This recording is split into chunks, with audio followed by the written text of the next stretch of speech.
today's session is going to be more about your own experiences about life. And if we can understand these deeper meanings sooner, the better it is for your own self and your own life. Kavita, yes, we would love to understand from Kavita, who's gone through, like all of these things which are even unimaginable for a normal person. As I have known Kavita, I have met her in person in Nasik, the wonderful family and wonderful person she is. Kavita, I would like you to highlight everything, like how that episode, when you were doing everything to the T, you come to know about that, like challenge that popped up all of a sudden. And most important is challenge after challenge. Like it was not one single, it was going on spiraling, but then you kept on showing up and those things. If you could share your experience, Kavita, over to you. Yes. Yeah, hi, good morning, everybody. So, I've been an extremely healthy person. I have no diabetes, no cholesterol. I've not been obese at all. Whatever weight I've gained now is post surgery in the last 1 year. And I've got a lot of inspiration from my mother. I'll tell you why. I mean, I'm not trying to make fun of her. Savita, I'll second my opinion. My mother has never prioritized her health. She's always put all of us before her health. And so she's been having a lot of niggling issues for the last so many decades. Her neck hurts and she has cervical spondylitis and she has varicose veins and she has tummy issues. That's why my brother and I made it a point that we should not be her. We have to be healthy, eat healthy, live healthy, exercise well so that we can, sustain everything that's going to happen to us later. So what came to me was like a bolt out of the blue. So I'm a teacher by profession and this was the month of March. So just to let you know, March 18th will be 2 years up for my surgery, just this week. Yeah. So essentially what happened was I was teaching this group of kids and then there was a lot of cough and cold and viral. So I had a slight throat ache and one small tiny episode of breathlessness. And basically my pain bearing threshold is extremely high. I never crib or I never take any medication. And I still did DFH for those 3 days, even after all of this. And then on a Thursday, I had a severe breathing episode. I mean, I couldn't breathe. My breathing was constricted for almost like say 35 to 40 minutes. And this was at 4 in the morning.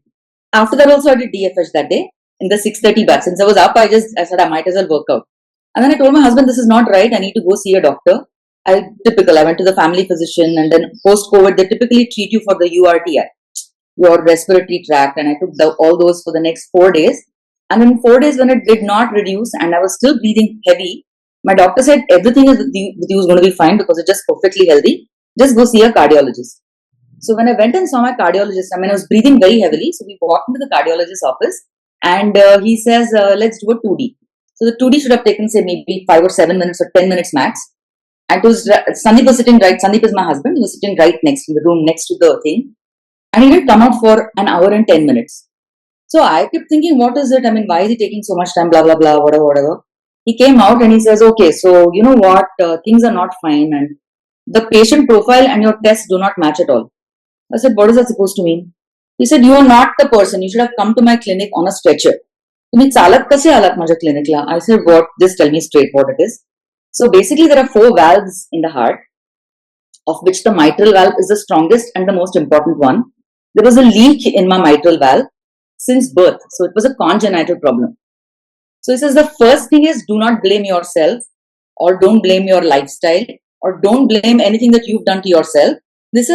What has come to you it was beyond your capacity.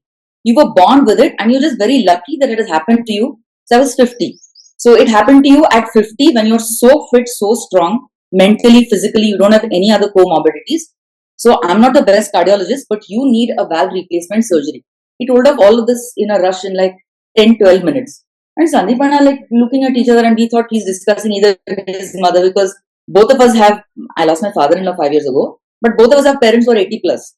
So I was like, is he discussing your mom? Is he discussing my mom? It can't be me. It can't be me. It's just not me. And he said, the state in which you are now, I cannot let you go back home. You have to get yourself admitted immediately. I said, what are you talking about, doctor? I've just had lunch and my quota is all a clutter. I need to go back, prep. I need to speak to people. I need to tell my parents. My parents live just 10 minutes away. I said, I have to prep people at home. I just can't get into a hospital. I said, okay, give you half an hour. Go home, pack a bag and come back here. Because what I had was edema. What was happening was the valve is like a parachute which has multiple strings. So a lot of my strings had broken and they were severely damaged. So the valve's duty is not to let the oxygenated blood go back to the other valve. So mine was not functioning. So there was a regurgitation, as in there was a leak in the valve. So a lot of deoxygenated blood was getting mixed with the other compartments, which was leading to a lot of pressure. So whenever there's a pressure on the heart, the organs that are immediately next to the heart get affected. And that's how the lungs are sort of glued to the heart. So there was edema in my lungs. Edema is accumulation of water. So I said, until I drain your lungs of water, I am not letting you out of this clinic at all, because you'll be my responsibility. So we came back home, and then we went back and we did all of that. And in the meanwhile, he also conducted 2 other tests. And we saw a lot of doctors in Nasik, and nobody said ki valve replacement mat karo. They just said you can push it ahead by 6 months. 6 महीने रुक के देखते हैं, 8 महीने रुक के देखते हैं. And this was in the month of March. And my primary thing is, since I'm a caregiver for my parents, so the one doctor gave us very sensible advice. He said, if you're able to make arrangements at home for your parents, and if you're able to afford the whole thing, just go in for it immediately, because I don't see any kind of, it's pointless waiting. It's not that you'll wait and it'll get better. None of that is going to happen. So just go for it instantly. So the problem was, is it going to be Nasik? Is it going to be Bombay? So I was very keen on Nasik because we have a lot of support here. A lot of people can help us do stuff. But then a lot of people also told us that the post-operative care in Mumbai is world class. So this operation is so routine and so, it's like commonplace. Even a robot can operate on you. But the post-op is what is extremely important, because you'll be very vulnerable. You'll have a lot of immunity issues. That's how we selected. Fadafat, we did all our research, and so we zeroed down Kokilaben. So I got the first breathlessness on a Tuesday, and next Saturday I got myself operated. So for my cardiologist here, I'm like the poster patient. He said, you went for it like you were going for an appendectomy or you were going for a cataract or something. You reacted so quickly, so firmly. You all were very sure, the two of you. The first thing that we did was we got off Google and we got off WhatsApp.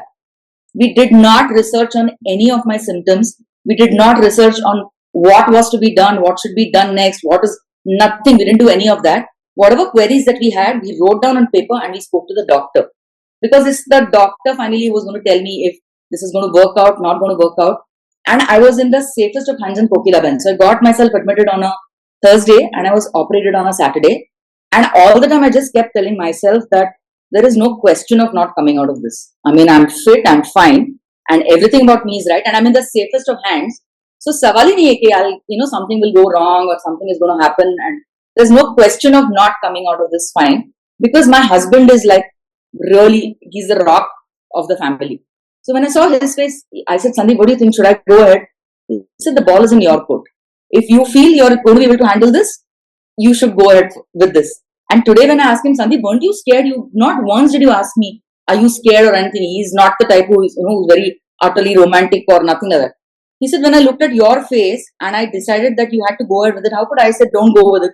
I mean, there was no question of going ahead with it. Now the next hurdle for us is breaking the news to family, which was like a big deal for us. My in-laws and my parents and my daughters. So we have 2 daughters. One is in London and the second one was in VIT Vellore, who had exams 2 weeks later. But I had to tell them because this is something really huge. I mean, it's not like just going for a fracture, like a fracture or something. And I've got a brother in Savita's husband, a brother in the US. So we told all these guys and we got them into the picture. I went to Kokilaben and the team of doctors was so phenomenal. The entire team came to meet me. They told me exactly what was going to happen to me. So one person said, this is going to happen. The second, so there's this doctor called Dr. Vidyadhar Lad. So basically, there are 2 things that can happen to the valve. It can either get repaired or it can get replaced. So there are only 4 valve repair surgeons in Mumbai. One of them was Dr. Vidyadhar Lad. So we met Dr. Vidyadhar Lad and the entire team. So Friday was my angiography, which was killing pain, but I just went through it like it was okay. Because I kept telling myself, this is just the beginning of, it's just abhi picture abhi bahut zyada baki hai. So better not crib or better not say too much about the pain, because I'll be getting the rest of the family worried. On Saturday was my surgery. So Friday night, Dr. Vidyadhar Lad comes to meet me and he says, so I'll see you tomorrow, Mrs. Pathak, at 7 o'clock. So I said, you're going to be there because what happens in all these corporate hospitals is that the team works on the patient. They open up the patient and they do everything. This main doctor comes just at the last minute. He does whatever that he has to and he goes away. So the patient is not even out of anesthesia. We don't see the doctor at all. That's not what Dr. Vidyadhar Lad said. He said, I'm going to see. I said, so doctor, you'll be there in the morning? Of course, how will I wish you good luck otherwise? I have to see you in the morning.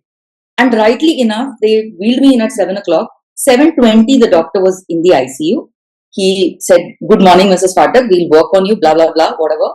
And he also told me you're going to take a while. He explained to me that your heart is not going to be functional for the first 2 hours after surgery. So you're going to be on a ventilator, and the ventilator is a big fat machine. I don't know if you've seen it in movies, but it will be thrust down your throat. You will not be able to talk. Your throat will be parched. So don't worry about it. It's just a passing thing, because tomorrow I'm going to be able to talk to you. So because he prepped me, I knew exactly what my condition would be when I came out. So this doctor stays with you till the patient comes around. So the surgery should have taken about 2.5 hours. My surgery took 7 hours because Dr. Lad was desperately trying to repair the valve. Because according to him, he says, whatever is God gifted, nothing that is human can replace this.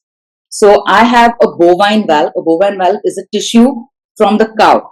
So considering that I'm a total vegetarian, I don't even eat eggs. I have cow tissue sitting in my heart now, and I'm living absolutely fit and fine. That's the joke. So my friends call me Go Mata now. So they bow down to me and say, Go Mata aayi hai. So anyway, when I came out of surgery, the doctor stayed with me for 2 hours till I came round. So the first time Sandeep saw me was at 4:30, and everybody was hopping up and down outside. I said, nahi Sandeep, itna time to lagna hi nahi chahiye, 2.5 hours chahiye, 3 hours chahiye. But all this happened. But the fun began the next day. The first day was picture perfect, absolutely fine. I covered all the milestones. I was able to breathe within 4 hours.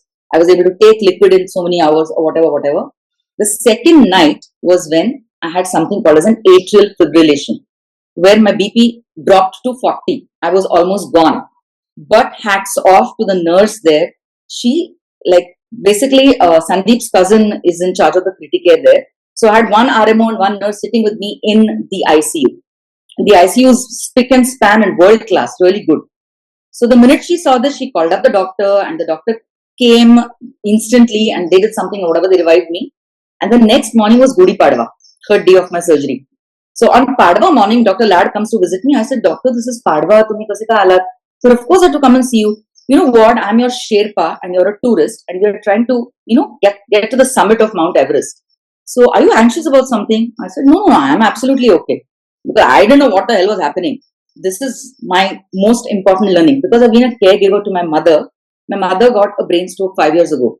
My mother's needs are taken care of, and she's lying, and I'm not saying she's enjoying life, but all of us are rallying around her and all her needs are taken care of. So seeing the pain and the trauma that caregivers go through. So I said, I'm okay, but I'm really worried about people who are outside and worried about me. So he said, I took you on one route to climb the summit. Wo route apna galat nikla, so don't worry about it. I'll take you on another route, but summit to hum definitely chadenge. So don't worry about it. You are in safe hands, and I'll see that I'll get you through this. Day 4, I did whatever that they told me to. They said have 2 spoons of something. So it was horrendous food, whatever. They gave me cabbage soup and whatever. Awesome stuff. I mean, awful stuff. But I had to eat it because I had to burp, but I had to do this. And I did everything to the T. I was patient number 18. So I was like the model patient. Every nurse who came in, there were 19 beds in the ICU. They have 5 ICUs, of which this one was only for the heart patients. Every nurse who came in for any duty wanted auntie number 18. I said, कैसे क्या है? Aunty मुझे आपका नहीं मिलना आता. I said, क्यों? Sir आप चिल्लाते नहीं हो, आप अकोमोडेट करते हो, हम जो भी बोलते हैं आपको बैठो आप बैठते हो, आप लेटते हो, इस साइड पे जो आप करते हो. I had made up my mind that I don't know anything about this at all. So I have to place myself in people's hands who know about all the disease and tell me what to do. Ultimately, they want me to recover quickly. In the course of all of this, my pain was chaotic. I mean, my heart to side mein reh gaya. So when they insert the ventilator into your throat and they pull it out, it sort of scrapes your throat. So I had a very bad cough, and I didn't know how to cough it out also. They teach you how to cough also. There's a method in which you're supposed to cough after a cardiac surgery. So they told me to but that was crazy. That was crazy pain. So each time they would come and tell me, so Mrs. Phatak, on a scale of 1 to 10, how much is your pain? I said, how about a 20? I'm dying, I'm writhing in pain. I can't tolerate the pain at all. So they put me on a drug, an opioid called as fentanyl. I read up all this after I came home. So I said, fentanyl is like what the US is suffering now from fentanyl. Nobody, people are ODing on fentanyl. It's an opioid, and that's probably why even today I'm suffering from insomnia. I mean, I can't sleep through the night very well. Tabhi to 3 months I couldn't sleep at all. I said, doctor, but why is it paining me so much? So I'll never forget his words. He said, to put it very brutally, Mrs. Phatak, I've sawed your chest in half and cut you open in half. Why will it not pain for you? So it's not a chest surgery for you anymore. It's an orthopedic surgery. The ribs have been cut through and through. So what they've done to me is they've cut the ribs. They have some kind of like a tool that rips your heart apart. The mitral valve cannot be accessed through the heart. So the heart has been placed on a table and my body has been on bypass for so many hours. So why they stitched me up in a hurry was the heart cannot be left, the body cannot be on bypass for so many hours. So all this while, Dr. Lad was desperately trying to repair the torn threads, which he couldn't. So finally they inserted that bovine valve in my heart. So when he said this, I said, yeah, obviously, I mean, why am I acting so stupid? Why should I be complaining about rib pain? If he's cut me and he's cut my ribs, obviously he's going to pain me. Then we came back home in 21 days, but everything worked like to the clock because of Sandeep. He was like the rock solid support. We got a room to stay there. So Kokilaben is like a corporate hospital. They also have rooms for patients because they have a lot of out of country patients who visit them. So we stayed back there for a week after discharge also because my first follow up was within a week. There was no question of traveling back. After I came home was when all the fun began. I couldn't turn on one side, couldn't turn on the other side, had to sleep straight. And the pain was, I just didn't know what to do with my pain. I just didn't know. It was like crazy pain. And the doctor said, all that we can give you now, I can't give you fentanyl because you are unsupervised now. So I was on Dolo 650, which you will probably take for a headache. And then after 4 days, I said, this Dolo is not helping me in any way. So I even stopped the Dolo. I said, I don't want to take this Dolo at all because it's just leading to acidity, not doing anything to me. So I was off all painkillers and I was just struggling with this pain for even today. If you see me when I'm working out, I can't turn quickly or the stitches have healed totally because it's 2 years. But my bones still hurt in winter. There is still a lot of dryness now in summer. And I still sometimes have a breathing problem because if your natural valve opens 7 millimeters, my bovine valve opens only 3.5 millimeters. So my heart is still under some kind of strain. That's the reason why I have this fluid restriction. I'm allowed to have just 2 liters of fluids each day, which includes water, coffee, chai, chas, soup, any liquid that I have. I cannot consume more than 2 liters. So after I came back home also that summer, like 23 summer also, I had edema in the lungs again. And the lungs is one organ which does not heal itself.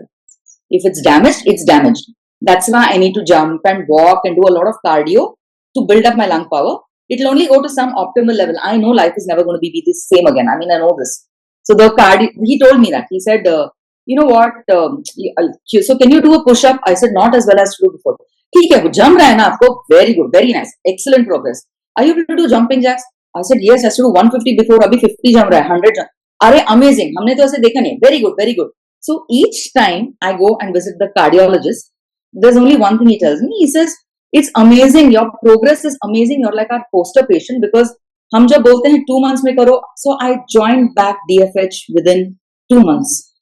I would just sit and watch the rest of you. I couldn't do the hell. I mean, I was still on that belt and I just sit on a chair and watch the rest of you and felt like I was doing it because I'm a totally physical person. I need to work out every single day.